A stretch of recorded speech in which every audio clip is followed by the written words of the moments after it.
and welcome to another episode of Backchat. I'm Amy, this is my wife Maggie, together we're ThinkerThemer, and Backchat is the series where we talk about the most exciting games to us from the previous fortnight. And this fortnight was a little bit, there were some highlights which we're going to talk about, and then there were a long tail of games that we weren't as excited about. And so this week we're doing our top 5, and apologies that we've been a bit up and down on the format, but we have to go where the Kickstarter Game Found wave takes us. Yeah, where the game fancy takes us, I guess. Well, the first thing that I will talk about is that we'll talk about a couple of things that didn't quite make the list for various reasons, but one that really caught my eye because I thought it was quite a cute little thing is a game called Food. C stands for cat, or so I'm imagining. But it's a very simple, it's not so much of a game, it's meant to be a game that you play with your cat. We're not really cat people, we don't have cats. Amy's actually allergic to cats. But I saw this and I'm like, that is such a cute idea.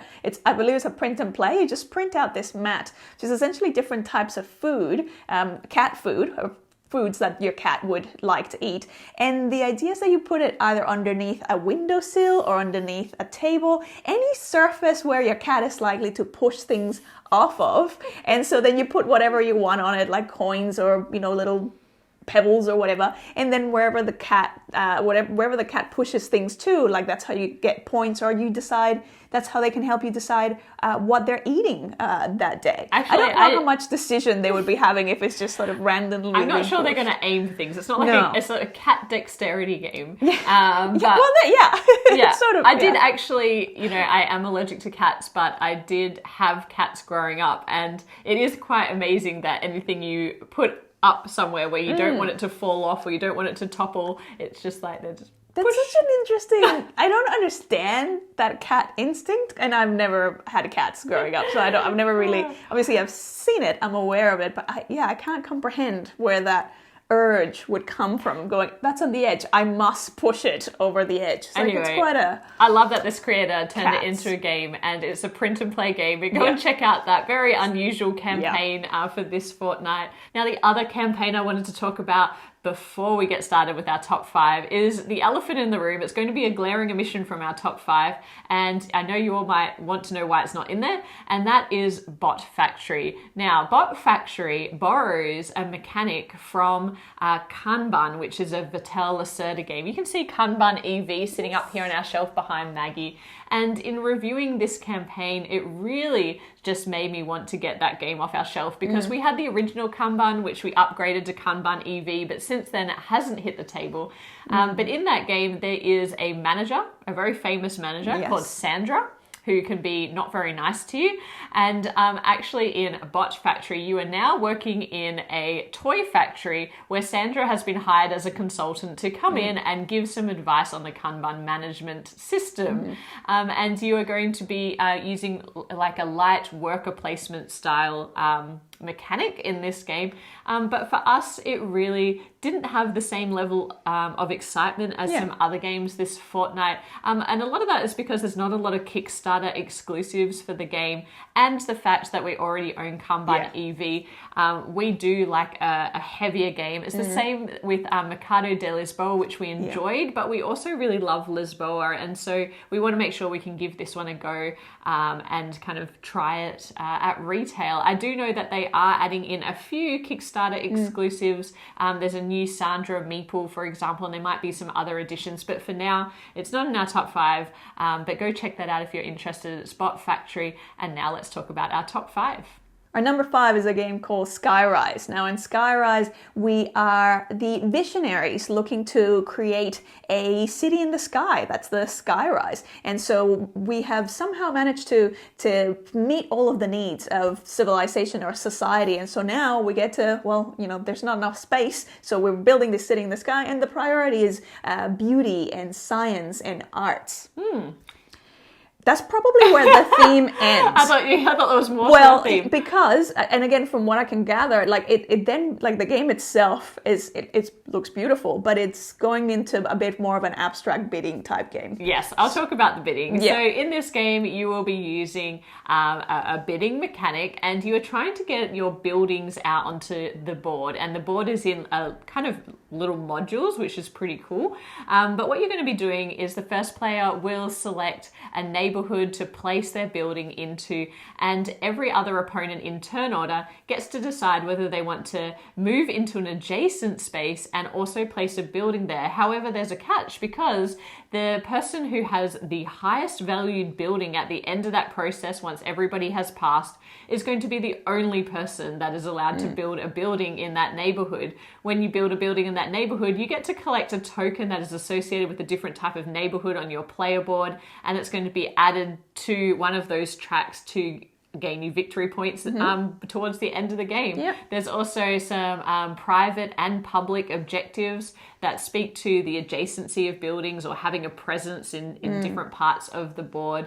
And there's also a bit of a bluffing style mechanic in there as well, because there are some secretly hidden bonus victory points that are covered up at the beginning of the game. And as you move around and collect these letter tokens, you're going to get to have a sneak peek at what those values are and which ones you want to go after by the end of the game. I think with this one, I think the core bidding mechanic is quite interesting. Thematically, I'm trying to make sense of it. It's kind of going, I propose we build, this level building here. And it's like, no. Let's build a more expensive or, taller. It's not necessarily taller. It's just more expensive or higher number building over there. And it's like, no. It's like, this makes no sense to me. I'm trying to imagine this sort of table of visionaries having this discussion. Yeah, you're not building in the same space. You're not fighting over the same space. No, it's you're kind of taking over the meeting and then bringing the attention to this other place. Like, we're not talking about that neighborhood. There can only be one planning permit. Yeah, there's only one building that's going to happen, and it's going to be, but that's an interesting, as a mechanic, kind of going, you're outbidding someone else, but not for the place where they're wanting to build or where they're. So, yeah, I think that's sort of interesting. I think, in general, with auction type games. Yeah, they are definitely lower on our style of game in terms of things that we enjoy. Yeah. And I really like the table presence. We have to talk about that because it is phenomenal. These buildings are really, the miniatures are really intricate. Yeah. The board itself, how it's kind of 3D and you're building up, it would look absolutely beautiful on the table. And if I was going in on this game, it would have to be at the deluxe edition to get all those beautiful things, but at that level it's I think around $107, which is quite a bit more expensive than the non-deluxe version, which is $70, but overall it's still quite an expensive game, and I want to be sure, I think, that we enjoy that bidding mechanic. Like, I want to try it, I think. Yeah, I have no doubt that the production quality is going to be really great, because Ruxley Games, historically, they've got a good track record. They do. But yeah, I think that the game itself is not really pulling me in, and that's why it's sort of scoring a bit lower for me. Yeah, but shipping is not too bad. $15 to Australia, and that represents good value in a time like this. So if you are interested, go and check it out. It's our number 5, Skyrise. Our number 4 is a game called Yumcha, the card game. And in this game, what a cute, cute theme. We both love Yumcha. But what you're trying to do is you're going to be trying to collect the most points in terms of the sets that you're going to be making of the dim sum that you're going to be eating, and the tea and the different dishes at Yumcha, so that you get the honor of paying the bill. So this is finally a way of, it's like, no, let me pay. No, let me pay. Well, now we have a definitive way of who's going to pay. Is I win, therefore. Competitive set collection. Yeah, competitive, I pay the bill. So I'd be happy to do that at Yumcha, actually. Yeah, bring the game and kind of go, whoever wins gets to pay the bill. No, I meant eat a collection of varied things, and the person who can eat 11 things first will win. It means that you would probably win. You're much better at, I don't know how you do it. At eating, yes. You just I don't know, Anyways, so in this game, what you're going to be doing is you're going to be trying to create, over different rounds, get the most points by creating these sets of dim sum. So all the different dishes are separated into different tiers, and you're trying to get kind of 3 different types of each tier, 3 sets of those, plus ideally a pair of tea cards. So the tea have to match, they have to be the same. Or if you don't feel like you're going to, someone's going to beat you to that, then you can collect takeaway cards, which will allow you to kind of bank points, even though they're not going to be the most sorts of points. Well, because the round ends when someone collects 3 sets of dim sum and their tea, and they are going to be able to multiply their score using the tea cards, because they have a multiplier on them. them. And so you're constantly trying to assess how close is everyone else to finishing off their set, because if you don't have any takeaway cards, you're not going to score any points. But if you do have them, you get to apply a takeaway card to each set that you have in your hand, which allows you to walk away with a few bonus points that you might not have otherwise had. But the tension in this game is around going for the harder to find bigger sets that are worth more money, more points, more money, more points, versus racing and trying to end the game by completing your sets with maybe some more common cards. So I like that as an idea.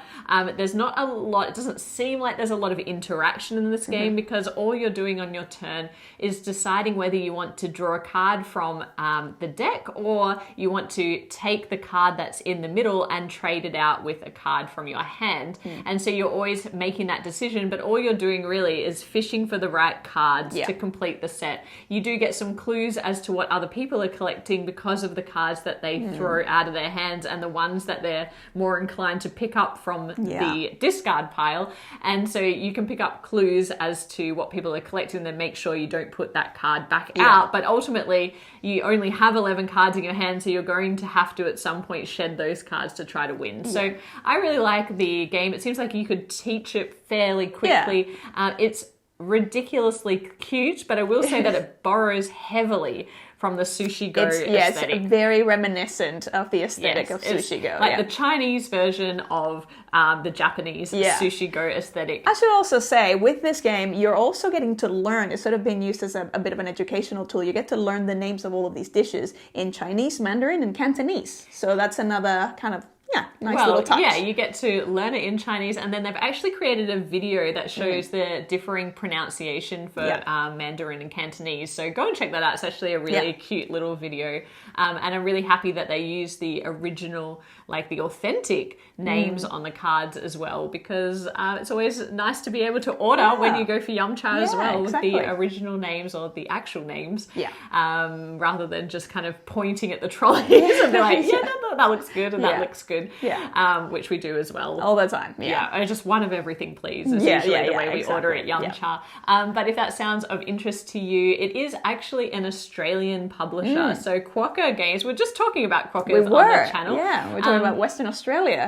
They've had a couple of games already on Kickstarter. I think this is their third project. They've caught our eyes before. But this one is a game that probably I'll be closest to backing. It is $28 Australian dollars and only $8 shipping if you live in Australia, which means it's $36 delivered, which is pretty good value, I think, and a great little project to support. That is our number 4. Yum Cha, the card game. Our number 3 is a game called Globetrotting, and the biggest exciting element of this game are the physical globes that each of the players are going to have in front of them, and you're going to be drawing a path or a route for your plane to fly you around the world to one of many destinations, and the destinations are depicted on these beautifully illustrated cards. And I love the fact that a lot of those destinations have board game famous locations on there. So there's Carcassonne, there's Newsford. What a wonderful idea, especially knowing your target audience for this game. Well, this game essentially is a roll and write or flip and write. And so what you're going to be doing, as Amy said, you've got this beautiful sphere of a globe in front of you. You're going to try and map out, quite literally map out, 3 different epic travels or epic vacations. And so you're going to have both individual and sort of public goals that you're going to be trying to hit for your 3 different vacations. So where there's one in spring, one summer, and one in fall. And so every round, 3 cards are going to be displayed, and they kind of match the 3 different seasons. There is a bonus of if you manage to kind of grab it, the one that matches the season to match your the journey for for example, your summer vacation, you get extra points. But the other thing that's happening, the reason why you have that globe is you're on the actual globe, you're going to be using an erasable marker to actually map from your starting point to what the next destination is that you're getting to pick. Now, the reason for that mapping is, well, one, it's pretty cool to get to see, like all the, the journey for all the different vacations, but also the length of that will determine the cost of your airfare. So the longer the flight, the more expensive expensive it'll be, and ultimately you're going to be marking that off on your passport. I don't know if you'd mark thematically, that doesn't add up to, so I'm not going to be keeping track of my airfares on my passport, but I think it's like a really cute component to have. So you're going to be marking there almost like, how the distances that you're covering, and you want to make sure that you're the most efficient when it comes to that, because then the cheaper your flight is, the cheaper you are against every other opponent, you're going to get points for that. So you're actually incentivized to have a cheaper flight or cheaper vacation experience. I have to say, if travel planning was a sport, I think I would do pretty well. You would be an athlete, an Olympian. Yeah, I do 100%. love checking different routes. I'm working through that a little bit at the moment, and I always have spreadsheets going off for travel and planning out the best places to eat, the best things, little tours and things to book in along the way. Anyway, I'm not alone in that, I'm sure. But this game really speaks to me thematically. I absolutely adore the idea of it. It's really cute. Great table presence, great kind of creative production element. And this is the same team that created Canvas, which again had another, they're fairly accessible games, but it's also like just a very cute, very creative production element that kind of attracts you to the game. Yeah, I also love the travel companion. So there are tiles that sit between players, and if you end up at the same location at the same time, you're going to generate bonus victory points because you have a travel companion in that location, which is super cute. Now, that gets me to, are we back in this game or not? I absolutely would be if it wasn't for the fact that shipping to Australia is $35 US. So and it has to, you're going to have to go around the globe too You far, absolutely do have to go around the globe to get it here. I completely understand it's hard for small publishers, but unfortunately that means that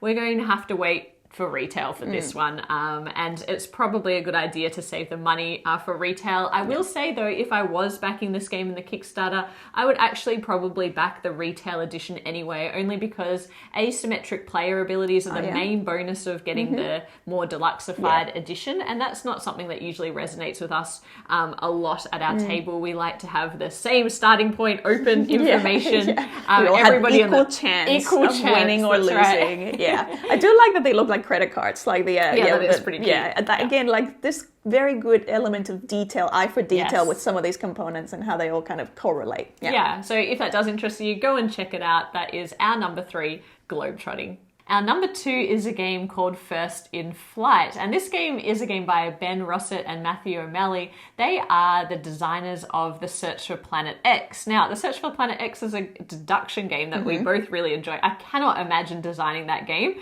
because it's just so thinky. My brain does not work that way. I can barely play it, let alone think how you would go about designing it. Yeah, designing the whole, But this game is about the pioneers in aviation or first in flight, and creating an aeroplane that can hopefully stay in the air for as long as possible. And the way that this game works is that you are going to be moving around a rondelle. You know how much I love a rondelle. And this rondelle is one of those ones where you're moving around, of course, in a circle, and you are only going to be able to move if you're the player that is the furthest behind. So that gives you that classic tension of whether you want to race ahead and get the great action spots, or if you want to slowly travel behind and hopefully do more things, but maybe not the things that you really, really want to do. And that tension is quite pronounced in this game because there's only going to be max 4 trips around, or 4 years to the game. So you want to make sure you can do everything you want to do, but what you really want to do is you want to be working on your deck.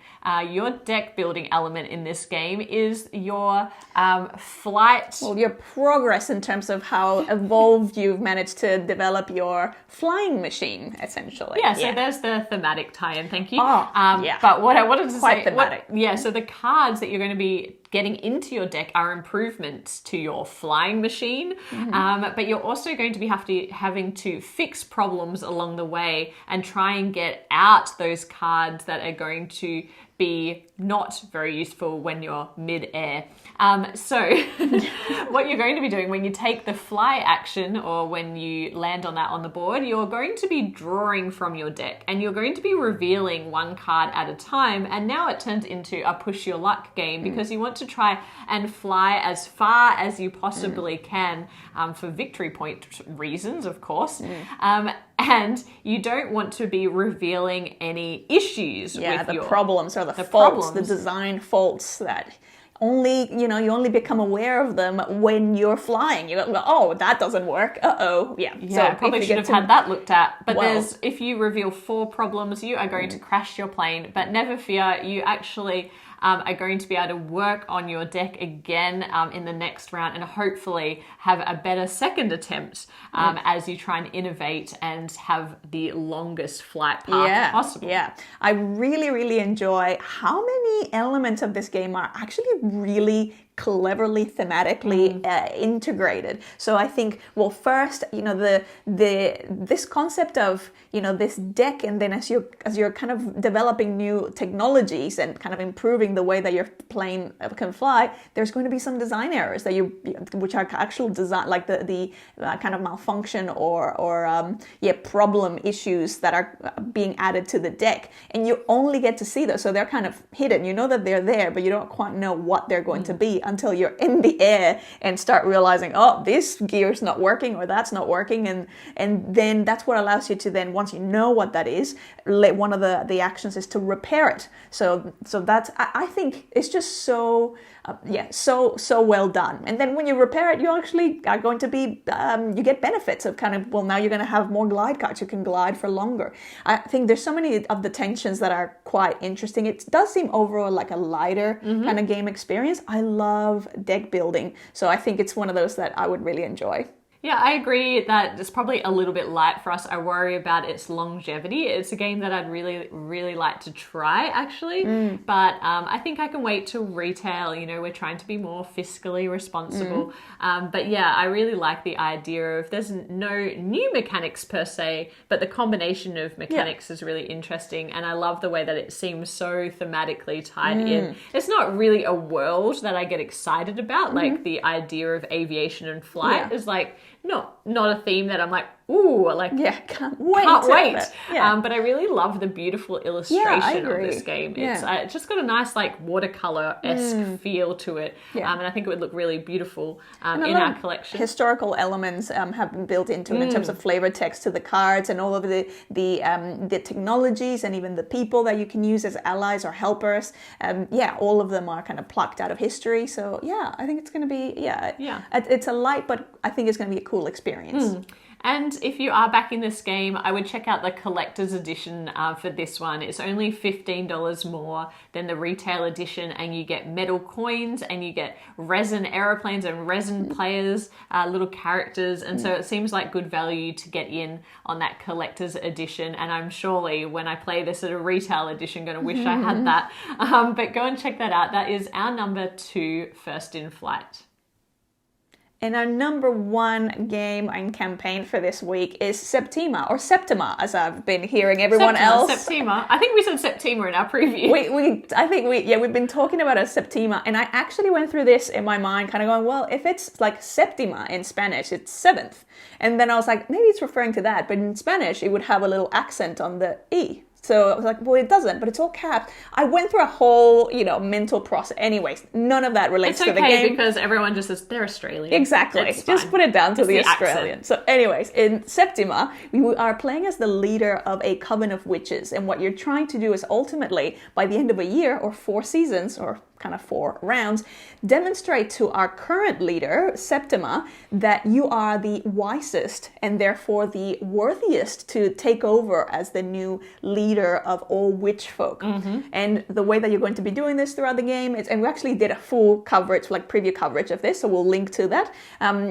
that beautiful, it's a beautiful, beautiful production as well. But the way you're going to be doing this is through, well, you're going to be collecting ingredients, making potions, healing sick patients around town, and then making sure that you're also not raising too much suspicion from witch hunters and then ending up having some of your witches going to trial. And if even more so, trying to save some of the witches who are going to trial in order to recruit them for them to be part of your coven. And the way that you're playing this, for the thinkers out there, is simultaneous action selection. And you are going to be playing cards out of your hand all simultaneously with your opponents around the board. And in the campaign, you'll see that they call it semi-co-op. And that might scare some of you off, but I will say that it did not occur to me to cooperate with my opponents at all when I was playing this game. That might not be a surprise because we're not very good at cooperating, but really the benefit that you get from cooperating or for both revealing the same action at the same time is you get to do a secondary action. And now that can be really useful, and so you could negotiate with your opponents, but there's no way to know that they're going to tell you the truth. So it would probably bring in a little bit of bluffing into the game, and fool me once, if you bluffed at one time, and there's no way I'd be trusting you again. But it's okay because you can also match with Septima on the board as well. So there's always an opportunity to get the benefits of that secondary action. And also, it's not always a good thing to match with opponents because you're going to be raising your suspicion, and that's going to make those witch hunters come after you. Yeah. So overall, I would say this is a very competitive game. Every game that we had of it felt very competitive and very tight to get everything you wanted to get done in this game. I really love in this game the interaction between collecting or recruiting witches for your coven versus the number of end game scoring abilities that you're able to complete. That is a really nice way of forcing everybody to be engaged with the trial process that goes on, hoping to recruit more witches into your coven. So there's not really anything you can ignore in this game. You've got to get a little bit of everything done, and it's really a fun experience. This is one of those games that hit the table, and just from game one, instantly, we're like, this is so much fun. And I couldn't wait to play it again after the first game. And it's a really accessible game as well. It doesn't take very long to teach. And unlike other Mind Clash games, it's probably very squarely in that mid-weight range. So it's very much easier to get to the table more frequently. Now, if we didn't have such a beautiful prototype version of this game, which is actually quite amazing, it has a lot of the deluxe components that you'll see in the campaign. So all of the wooden ingredients, the beautiful potions, the tiles, the potions are really amazing. Of course, it adds some things that we didn't have in our preview video. And one of those things, if you do back the deluxe edition, not only do you get the wooden ingredients, which I'd highly recommend, I wouldn't like to play with them as cardboard because they're just so beautiful. It's such a beautiful tactile element when you're like gathering your ingredients. And they're silk screened as well. So they're really gorgeous. beautiful. But what I was going to say is that it comes with game trays. The deluxe edition comes with game trays. We didn't have those, but that would be really helpful for getting the game set up quickly because there's quite a lot of pieces involved in the game. It also gives you the expansions that we spoke about in our preview when you do get the deluxe edition. So all in all, I feel like it is good value to go in at that deluxe edition level. The shape-shifting element in particular does bring a layer of complexity with the retrieve action and the fact that when you're in animal form, you're really limited by the types of actions that you can get done. So that does add a lot more complexity to the game. So that helps with the replayability of it, because if you're just playing the base game, which is, it's a great game at its base, it's going to get old after, probably your fifth or sixth game. By bringing in this the shape-shifting module, then the level of complexity now all of a sudden it's higher, and you've got a lot more to play around with. So it changes the emphasis of the game. And we did mention replayability as a potential issue with this game, but having said that, I feel like it's one that's just so easy to get to the table, so beautiful, that it's just one of those games that I would want to have in my collection to introduce people to a mid-weight style game, to play with different groups of people, not necessarily the same group of people all the time. But I can't overstate, well, you can see because we're a 9 out of 10 for excitement for this game. It is one of my favorite games that I've played in quite a while, and certainly one of the nicest prototypes that we've been able to play with. So Mind Clash have done a fantastic job of this game. Now, the other thing they'll say is that you can also, as an add-on, add metal wisdom tokens, and they would be a beautiful addition to the game. So I am tempted just to get those metal tokens. You do generate a lot of them throughout the game, so it is an element that you will be touching a fair bit. Yes, but you wouldn't want to step on them because they look extremely sharp. So don't drop them on the ground and step on them because they look like a dangerous component. It's like, a bit like a ninja star. It is like a ninja star, yeah. Anyway, shipping is pretty reasonable at $20 to Australia. Quite expensive for our friend in New Zealand though. But go and check that out if you're interested. That is our number 1 for the fortnight, Septima. So that's it for our top 5 for this fortnight. Apologies that it's a shorter list, but you never know. The next fortnight might be another expensive one for us. It's really ebbs and flows. It really is. If you would like to see some more content from us this week, go and check out our new studio tour, which is our wonderful game room that we're really excited about and really enjoy making content in. It's a nice refreshing change for us. But otherwise, we will be back with more board game content soon. But otherwise, bye for now. Bye.